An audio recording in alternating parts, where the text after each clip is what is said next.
এক জঙ্গলে গাছের ওপর থাকতো এক লুলু ভূত। লুলু ছিল খুব দয়ালু। তার জঙ্গলের মধ্যে দিয়ে কোনো অসহায় মানুষ গেলে লুলু তাকে সাহায্য করত। একদিন লুলু দেখে একটি মানুষ জঙ্গলের মধ্যে দিয়ে আসছে।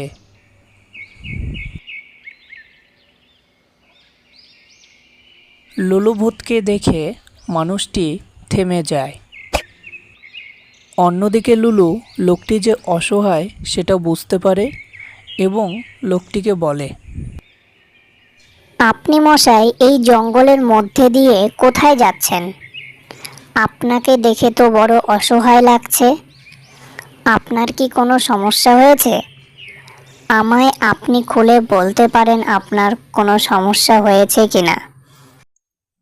আমি এক কাঠুরে এই জঙ্গলের শেষে নদীর ধারে গাছের ডাল কাটতে এসেছিলুম, কিন্তু গাছের ডাল কাটার সময় আমার কুঠারটা জলে পড়ে যায়, তাই আমি আজ কাঠ কাটতে পারিনি। আমি বাড়ি ফিরে যাচ্ছিলুম। এরপর লুলু কাঠুরের অসহায় অবস্থা বুঝতে পেরে কাঠুরেকে বলে, আপনাকে মশাই আমি একটু সাহায্য করতে চাই। আপনাকে আমি একটি সোনার কুঠার দিলাম।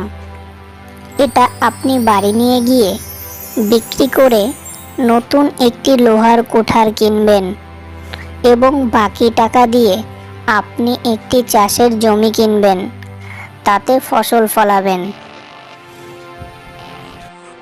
তারপর লুলু কিছুক্ষণের মধ্যে সেখান থেকে চলে যায়।